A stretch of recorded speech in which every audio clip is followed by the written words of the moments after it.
রাগে দু হাতে চুলগুলো মুঠোবন্দি করলো সে। না, তাও রাগ কমছে না। কার উপর রাগ তার? দীপ্তির উপর, না শাকিলের উপর, না নিজের উপর? রাগ কমাতে পাশে থাকা টেবিলে সজোরে লাথি বসালো। ফোন বের করে ডায়াল করলো সুমনের নাম্বারে। রাগের চোটে সেন্স হারিয়ে বসেছে, যেন তার মনেই নেই সুমনের মনের অবস্থা। সুমন ফ্ল্যাটে ফিরে ঘর অন্ধকার করে মনের দুঃখ কাটাতে সিগারেটকে সঙ্গী করে নিয়েছে। ওর এখনো কানে বাজছে বিদেশেই বারণ, সিগারেট কম খাওয়ার আদেশ। এতদিন আদেশটা মেনে চললেও এখন আর পারছে না। ইচ্ছে করছে সিগারেটের এই কালো ধোয়ার মতো নিজের জীবনটাকেও জ্বালিয়ে তছনছ করে দিতে। সেটা করতে পারলে কতই না ভালো হতো। একটার পর একটা সিগারেট ধরিয়ে যাচ্ছে। পেটে সেই কখন থেকে একটা দানা পানিও পড়েনি, সেদিকে খেয়াল নেই ছেলেটার। ফোনটা বিছানার উপর ছুঁড়ে ফেলেছিল। বেজে চলেছে তা খেয়ালে আসেনি। এদিকে আয়ান রেগে অন ফায়ার। সিদ্ধান্ত নিল এবার ফোন না ধরলে ওর ফ্ল্যাটে হানা দিবে। শেষবারের মতো ফোন রিসিভ হলো। সুমন কৈফিয়ত দেওয়ার আগেই আয়ানের গগন বিদারী চিৎকার ভেসে এলো। কোথায় ছিলে এতক্ষণ? ফোন ইউজ করো কি জন্য? ফোন ধরতে ইচ্ছে না হলে ওটা রাখো কেন? কি তোতলাচ্ছ কেন? সরি ভাই, ফোনের কাছে ছিলাম, বলো কি বলবে। এক নাগারে বলে গেল সে। আয়ান আগের মতোই তেজ ধরে রেখে বলল, একটা টেক্সট করছি, ওখানে একটা অ্যাড্রেস আছে। কালকের মধ্যেই আমার তার নারী নক্ষত্র সব চাই। সব মানে সব। সরি, কার অ্যাড্রেস ভাই? চেক ইওর ফোন, কুইক নাও। সুমন কান থেকে ফোন নামিয়ে ইনবক্সে ঢুকে যেন আকাশ থেকে টুপ করে নিচে পড়ল। এটা তো শাকিলের ঠিকানা। ভাই ওকে শাকিলের ঠিকানা কেন দিয়েছে? আর কি নারী নক্ষত্র বের করতে হবে? ভয়ে ভয়ে আবার ফোন দিতেই আয়ান কোনো ভূমিকা ছাড়াই বলল, আমি জানি তুমি কি বলবে। এই ছেলের অতীত ঘেটে বের করবে, কার সাথে মিশে, চরিত্র কেমন, কোথায় যায়, ইত্যাদি ইত্যাদি। সুমন মিনমিন করে বলে, ভাই কালকের মধ্যে এত কিছু?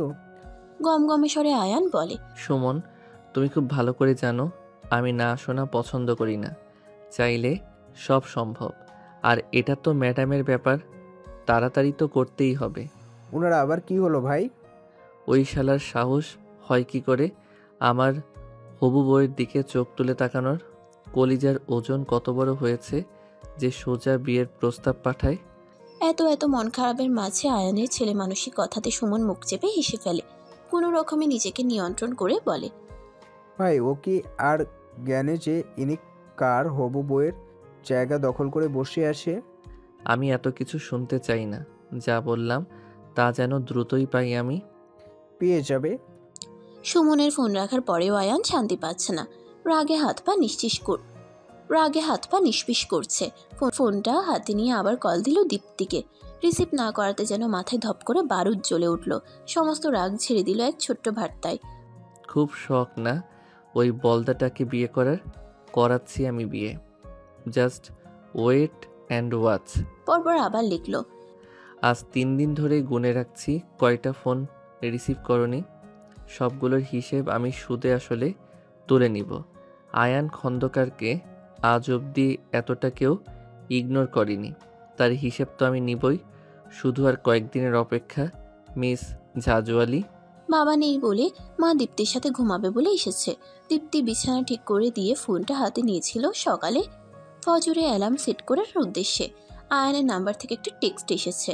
একরাশ কৌতূহল নিয়ে মেসেজ ওপেন করতেই দেখতে পেল এটা একটা হুমকি বার্তা। পুরোটা না বুঝলেও অল্প স্বল্প বুঝেছে আয়ান বিয়ের ব্যাপারটা জেনেছে। কিন্তু এসব কথার মানে কি? কেনই বা বললো এসব? আর কি করেই বা জানতে পারলো সে সম্বন্ধের কথা? নানান প্রশ্ন মাথায় চক্রকারে ঘুরপাক খাচ্ছে। একবার ফোন করবে কি করবে না, দুটানাই ভুগতে ভুগতে আনমনে চাপ লেগে ফোনটা চলেই গেল, কিন্তু রিসিভ হলো না। হবে কি করে? আয়ানের ওভাবে খাবার ছেড়ে উঠে আসায় তার ভাই বোনগুলোও কোনো মতে উঠে এসেছে। এসেই বিচ্ছু বাহিনী তার রুম দখল করে বসে আছে। ধমক দিয়েও ওদের সরানো যাচ্ছে না। ওদের এক কথা, যে করেই হোক ভাবি হিসেবে দীপ্তিকেই চাই। ঝিনুক ভয়কে এক সাইড করে বুক ফুলিয়ে বলে, নেব্য এমপি, তোমার কাছে জনগণ মানে আমাদের একটাই দাবি যে ভাবি হিসেবে দীপ্তি আপুই হবে এই বাড়ির একমাত্র বউ। ওই শালিক ফালিক চিনি না আমরা। এই প্রস্তাব তুমি বামচাল করার যে কোনো মূল্যে। আয়ান ব্রুকুচকে বলে, তোরা ভাই বোন নামের কলঙ্ক, খাইয়ে দাইয়ে শুধু হাতে পায়ে বড় করতেছি, আর কিচ্ছু না। এমনি মন মেজাজ খারাপ আছে, যা এখান থেকে, নয়তো খাবি কয়েকটা।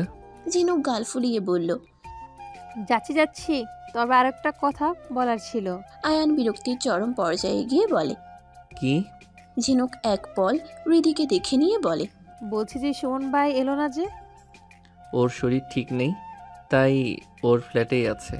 ও, কাল তাহলে একবারে দেখতে যেতে হবে, কি বলিস দিদি? ভ্রু নাচিয়ে রিধির দিকে প্রশ্ন ছুড়ে দিল সে। রিধি ভয়ে জমে গেল। নিজেকে স্বাভাবিক রাখার প্রচেষ্টায় সে কোনো রকমে উত্তর দিল।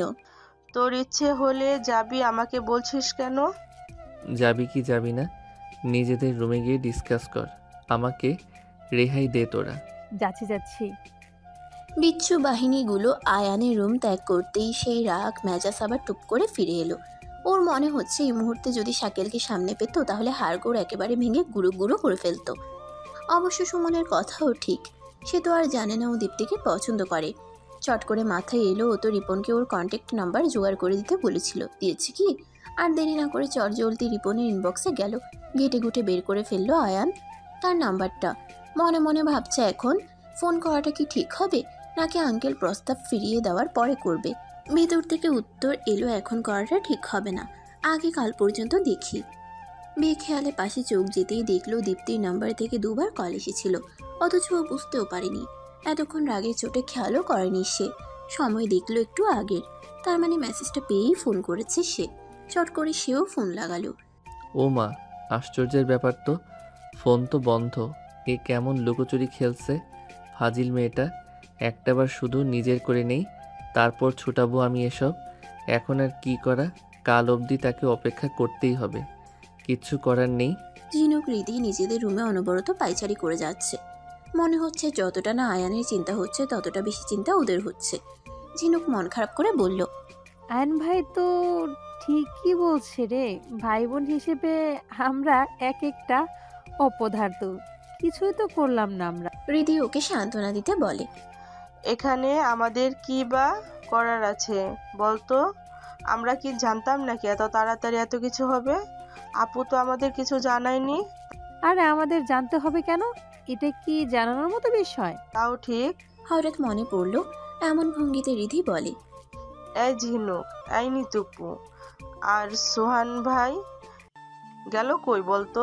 ওদের কি উচিত ছিল না এই মিটিং এ উপস্থিত থেকে বুদ্ধি দেওয়া? ঝিনুক বিছানায় দুই পা তুলে বলে। কথাই আর হবে, দেখ গে কোন চিপায় চাপায় বসে প্রেম করছে। রিধি আত্মনাদ করে বলল।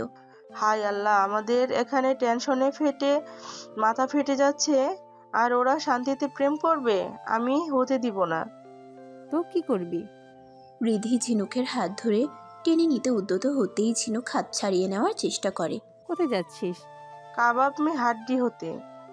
ওরা কোথায় আছে জানিস তুই? শুধু শুধু ছুটে লাভ নেই।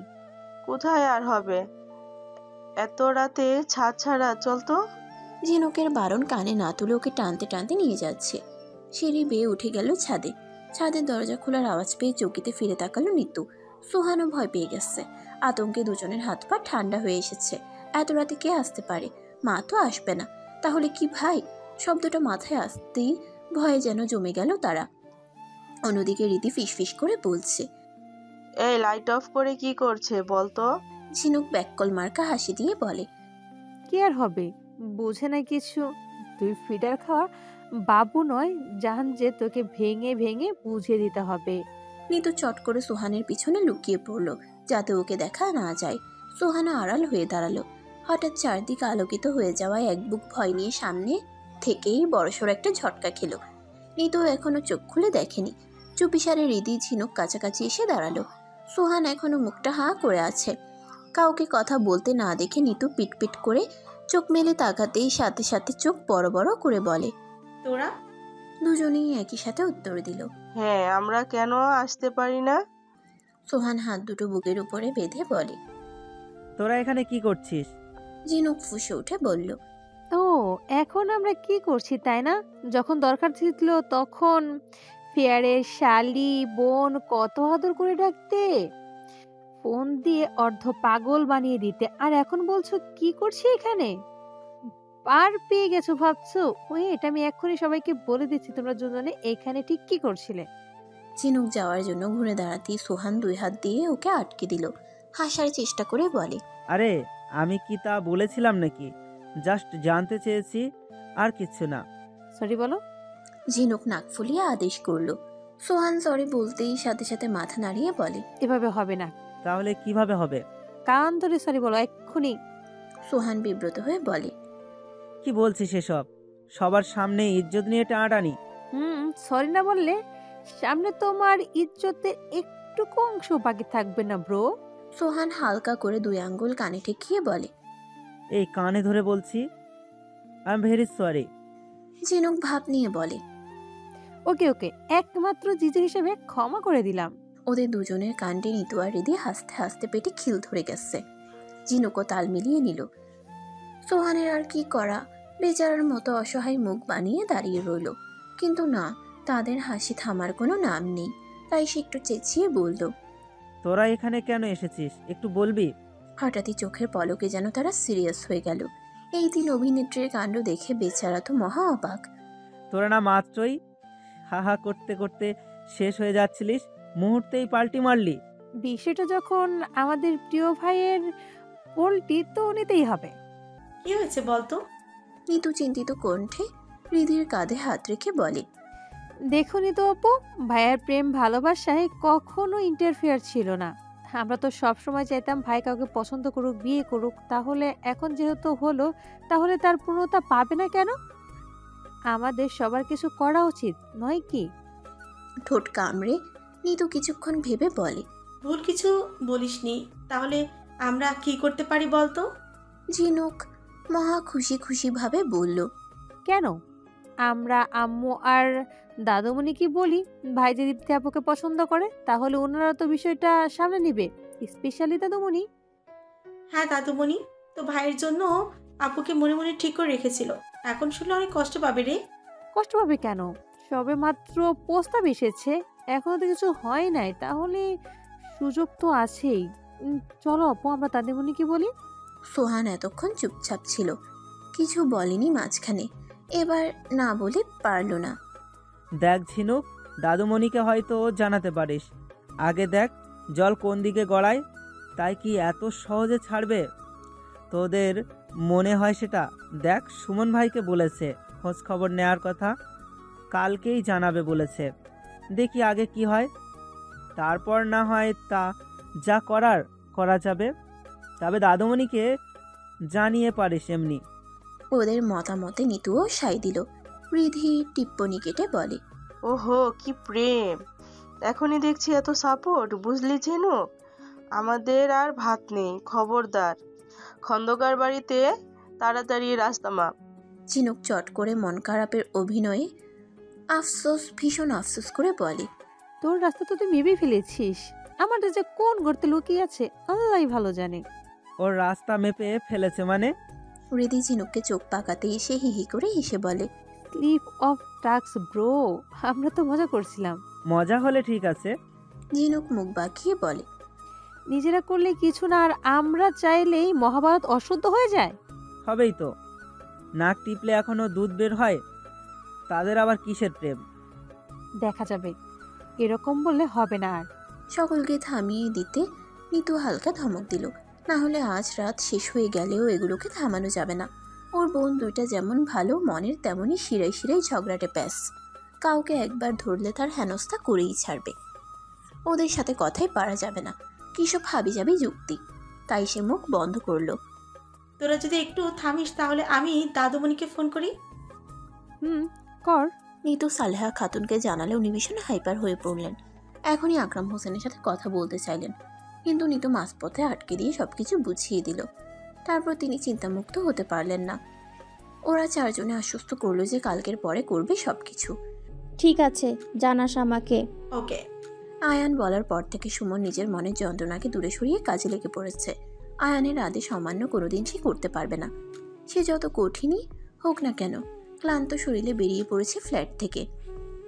শাকিলের ভার্সিটি এরিয়া থেকে ওর খোঁজ নিয়ে তারপর বাসা অফিস থেকে সব ডিটেলস বের করে প্রমাণসহ জোগাড় করতে করতে অনেক রাত হয়ে গেছে। তাই সে আয়ানকে আপাতত আর কিছু আপডেট দিল না। কাল রাতে দীপ্তির ওই মেসেজ পেয়ে ফোন করার পরে আয়ান ব্যাক করেছিল, কিন্তু অবস্থা একই, ফোন বন্ধ। হয়তো রাগে করে রেখেছে। এমনিতেই মেয়েটার যা রাগ, সবসময় তার নাকের ডগায় ঝুলে থাকে। হতাশ হয়ে অ্যালার্ম সেট করে রেখে দিয়েছিল। সকালের অ্যালার্ম বাজতেই 7টার দিকে হানা দিল সুমনের দরজায়। কয়েকবার বেল বাজার পরেও যখন সারা শব্দ নেই, তখন তার কাছে থাকা ডুপ্লিকেট চাবি দিয়ে আনলক করে ভেতরে ঢুকলো সে। রুমের সব লাইট বন্ধ, পর্দা টানা। ও লাইট অন করে সোজা গেল সুমনের রুমে। দরজা ভেজানো ছিল, তাই অনায়াসে ঢুকে গেল সে। সুমন হাত পা ছড়িয়ে ঘুমে বিভোর। পাশে পড়ে আছে অ্যাস্ট্রে, তাতে অনেকগুলো আধ খাওয়া সিগারেট। মনে হচ্ছে কাল রাতে অনেকগুলো খেয়েছে। ওর টুকটাক অভ্যাস আছে, সেটা আয়ান জানে, কিন্তু সেটা যে এতটা সেটা জানতো না। কপাল কুচকে ভাবছে হঠাৎ এত স্মোকের কারণ কি, কি নিয়ে এত মনমরা ছেলেটা। জিজ্ঞেস করলে হয়তো বলবে না, ওকেই খোঁজ করতে হবে। ও কিছুক্ষণ অপেক্ষা করলো, কিন্তু ওর ঘুম ভাঙছে না বিধায় হালকা আওয়াজে ডাক দিল। নড়েচড়ে হালকা চোখ খুলতেই চোখের সামনে আয়ানকে দেখে সুমন ধরফর করে উঠে পড়ে। আশ্চর্য হয়ে বলে, ভাই তুমি এখানে, তাও এত সকালবেলা? আয়ান হালকা হেসে জবাব দেয়, তর সই ছিল না আর, তাই চলে এলাম। এসব ব্যাপারে কি ধৈর্য ধরতে পারে? কিন্তু এসে দেখলাম তুমি কুম্ভকর্ণের মতো ঘুমাচ্ছ। সুমন ইতস্তত করে বলল, আসলে ভাই ঘুমাতে যেতে লেট হয়েছে তো, তাই উঠতে পারি নাই। তুই 5 মিনিট ওয়েট করো, আমি এখনই ফ্রেশ হয়ে আসছি। ওকে। সুমন বলল তো 5 মিনিট, কিন্তু তার আগেই চলে এসেছে। তোয়ালে বারান্দায় মেলে দিয়ে বিছানা গুছাতে গুছাতে বলে, ভাই তোমার চোখ আসলে অনেক ডেঞ্জারাস। যা ভাবো তাই কিভাবে হলো ভাবছি।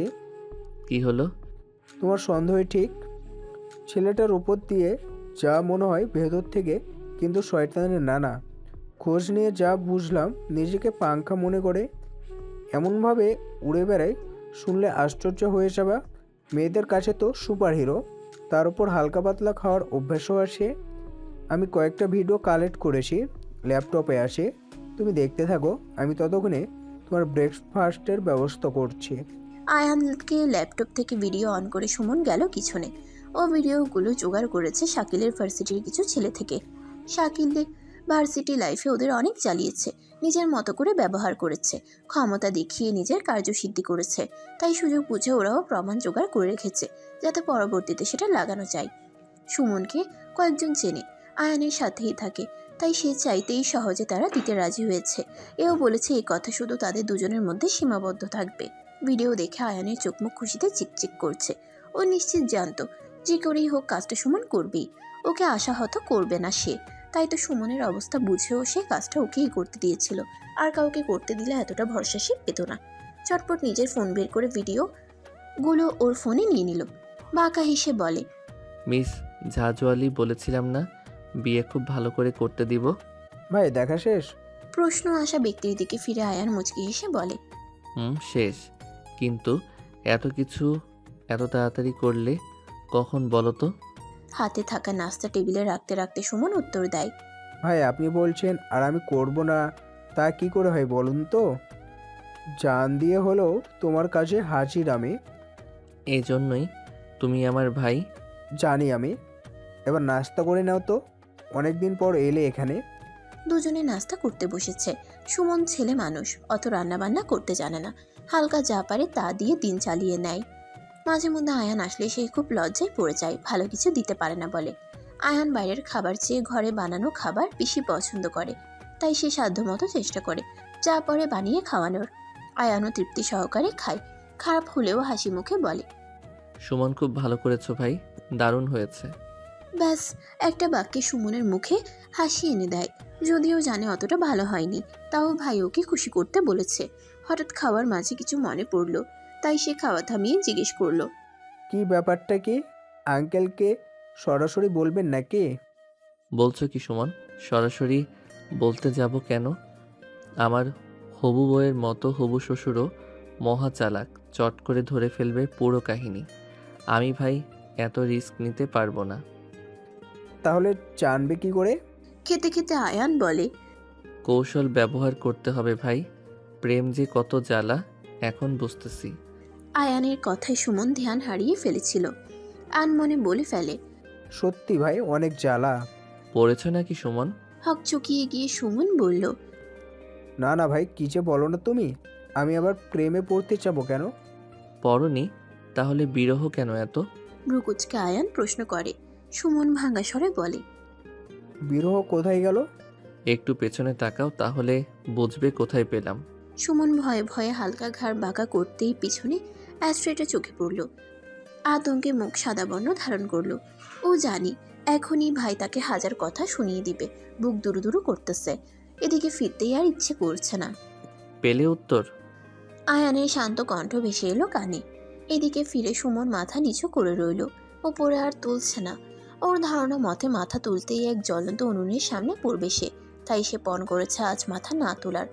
আয়ান আগের মতো সেই গম্ভীরতা ধরে রেখে শুধালো, আমি জানি তোমার হালকা পাতলা স্মোক করার স্বভাব আছে, তাই বলো এতটা সেটা, তাই বলে এতটা সেটা জানতাম না। বলো সত্যিটা কি? মনে মনে কথা সাজিয়ে সুমন নিচু অবস্থাতেই উত্তর দিল, হয় মাথা ব্যথা করছিল তাই কয়েকটা খেয়ে ফেলেছি, আর কিছুই না। সরি ভাই, এমনটা আর কখনো হবে না। আয়ান খাওয়া থামিয়ে সোফার সাথে হেলান দিয়ে এক ধ্যানে ওকে লক্ষ্য করছে।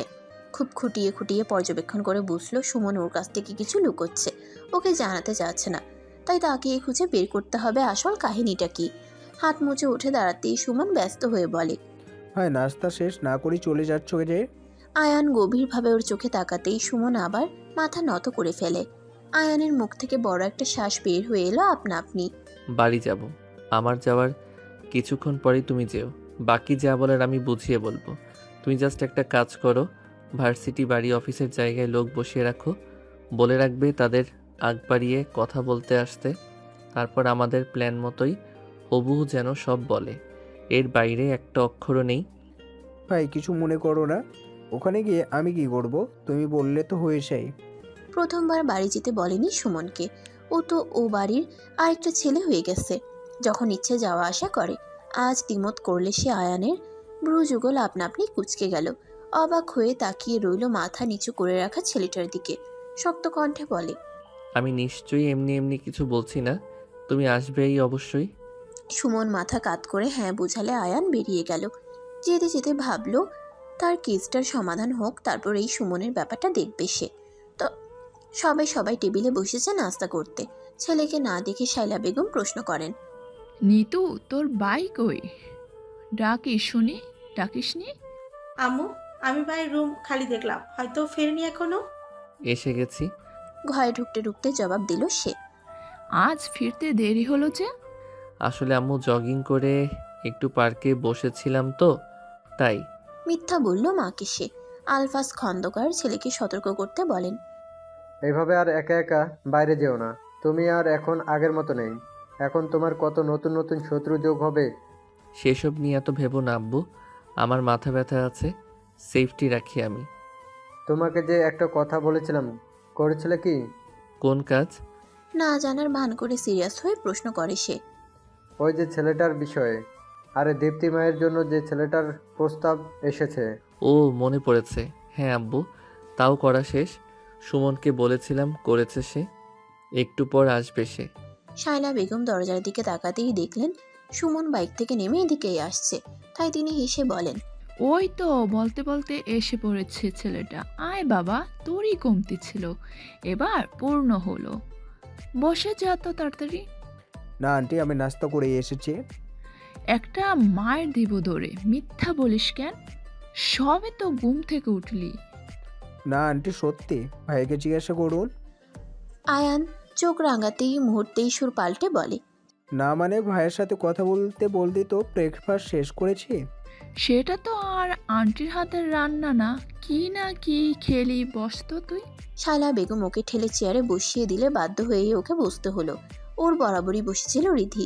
না চাইতেই চোখাচোখি হলো দুজনের। তাকাতেই দুজনের মুখ থমথমে হয়ে গেল।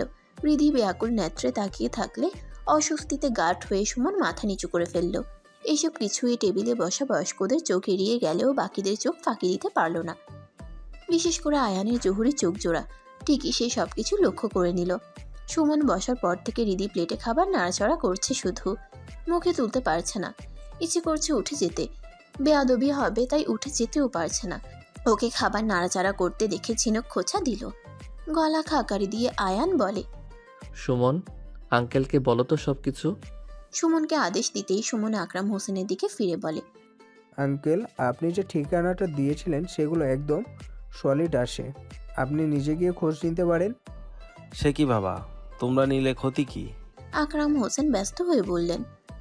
বন্ধুর কথাতে আলফাজ সাহেবও সহমত পোষণ করলে আয়ান নম্র স্বরে বলে, আসলে আব্বু আমাদের একটা কাজ পড়ে গেছে তো, তাই তুমি আর আঙ্কেল যাও, আমি ড্রাইভারকে বলে দিচ্ছি। আয়ানের ডাহা মিথ্যা বলা দেখে সুমন চোখগুলো মার্বেলের মতো বড় করে ফেলে। ও আজ অব্দি আয়ানকে এমন মিথ্যা বলতে দেখেনি, তাই বিষয়টা ওর কাছে আশ্চর্যের বিষয়। ওর তাকানো দেখে আয়ান সামান্য বাঁকা হেসে ইশারা করতেই সুমন মিকি হেসে বলে, জি আঙ্কেল, আমাদের গুরুত্বপূর্ণ কাজ আছে তো। ঠিক আছে। নাস্তা করে দুই বন্ধু বের হতে নিচ্ছিল। শাইলা বেগম সঙ্গে করে সোহানকেও যেতে বললেন, তাও সে গেল। ওনারা বেরিয়ে যেতেই সুমন জিজ্ঞেস করে, ভাই মিথ্যা বললেন কেন? মিথ্যে না বললে যদি আমাদের যেতে হতো ওনাদের সাথে, কিংবা কাজটা ঠিকমতো করতে পারতাম না। আবার কি কাজ? যে ছেলেগুলোকে বসিয়ে রাখতে বলেছি এটা করেছো তো? হ্যাঁ ভাই। সব শিখিয়ে দিয়েছো? জি ভাই। গুড। এবার আমাদের কাজ হলো দেখতে যাওয়া। কি দেখতে যাবে? সুমনের চোখে মুখে প্রশ্নটা কিলবিল করছে, তা আয়ান স্পষ্ট দেখতে পাচ্ছে। পাঞ্জাবি গায়ে দিতে দিতে রুক্ষ স্বরে বলে, এ তুমি কোনো কথা বললে সুমন? আমার সাথে তুমি এতদিনে ম্যানার শিখলে? আরে আমার হবু বউয়ের জন্য হবু শ্বশুর পাত্রের সন্ধানে যাচ্ছি, আর আমি যাব না তাই কি বা কি করে হয় বলো তো? ভাই একটা কথা বলবো? আয়ান ব্যস্ত হাতে ক্যাটসের ফিতা বাঁধছিল। সুমনের অনুমতি কানে আসতেই বলে, বলো, বারণ করছি নাকি আমি? যবে থেকে তুমি প্রেমে পড়েছো আমাদের কিন্তু অবাক করেই চলেছো, পুরো পাল্টে গিয়েছো। আগেকার সাথে এখনকার তোমার অনেকটা পরিবর্তন এসেছে। প্রেম নামক বসন্ত আসলে তোমারও হবে। এখন দাঁড়িয়ে দাঁড়িয়ে আশ্চর্য হবে না যাবে আমার সাথে? হ্যাঁ চলো। শাকিলের ভার্সিটির সামনে কয়েকটা দোকান আছে। একটা চায়ের দোকানের পাশে সোহান গাড়িটা পার্ক করলে তিনজনে নামলো গাড়ি থেকে। রাস্তার অপর পাশে আরেকটা কালো রঙের গাড়ি দাঁড় করানো। জানালার গ্লাসগুলো বন্ধ যাতে বাইরে থেকে দেখা না যায়, কিন্তু ভেতর থেকে সব স্পষ্ট দেখা যাচ্ছে। আয়ান সেদিকে চোখ রেখে বলে, সুমন ওরা পারবে তো? পারবে ভাই, আমি সব কিছু বুঝিয়ে দিয়েছি। দেখা যাক। আলফাজ খন্দকার আর আকরাম হোসেন দুজনে চায়ের দোকানে ঢুকলো। সোহান বাইরে দাঁড়িয়ে আছে।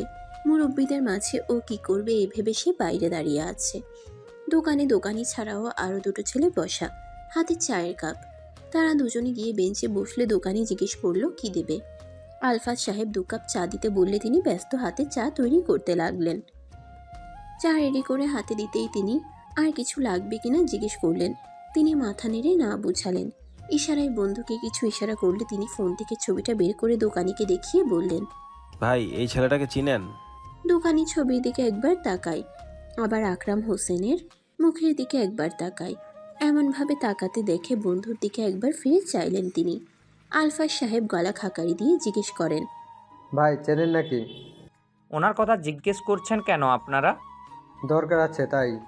মেয়ে দেখছে নাকি ওনার জন্য? আপনারা কি মেয়ে পক্ষ? ওরকমই কিছু একটা। স্যার আমি কিছু বলতে পারবো না। কেন? ভয় লাগে। আপনি আমাদের বলতে পারেন, আমরা কাউকে কিছু বলবো না। ঠিক আছে স্যার, তবে আমি বলেছি এটা যেন না জানে। আসলে পোলাটা ভালো না, মারামারি চাঁদাবাজি করে বেড়ায় এখানে। 7 বছর এই ভার্সিটিতে পড়েছি, একদিনও তাকে ভালো কোনো কাজে দেখিনি আমি। তারপর পিছনের ছেলে দুটোকে দেখিয়ে বললেন, ওই ছেলে দুটো আরও ভালো বলতে পারবে, তাদের জিজ্ঞেস করতে পারেন। ছেলে দুটো মনোযোগ সহকারে চা খাচ্ছিল আর নিজেদের মধ্যে গল্প করছিল।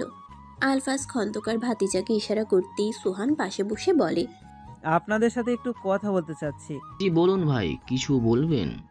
এই ছেলের ব্যাপারে কিছু বলতে পারবেন আমাদের?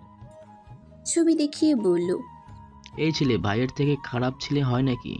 আকরাম হোসেন ব্যস্ত হয়ে বলেন, এরকম কথা কেন বললা বাবা? আঙ্কেল, এই ছেলের চিত্র আঁকা ঘোড়া বড় দেয়। সারা এলাকার মানুষ জানে কি কেমন। ভার্সিটি এসে কিছু খারাপের সাথে মিশিয়ে পুরোপুরি নষ্ট হয়ে গেছে। এমন কোনো খারাপ কাজ নেই যে সে করে না। মানুষ তাড়াতাড়ি দেখলে ভয় পায় এদের। তারপর কণ্ঠ খাদে নামিয়ে বলে, বোতল খাওয়ার অভ্যাসও আছে।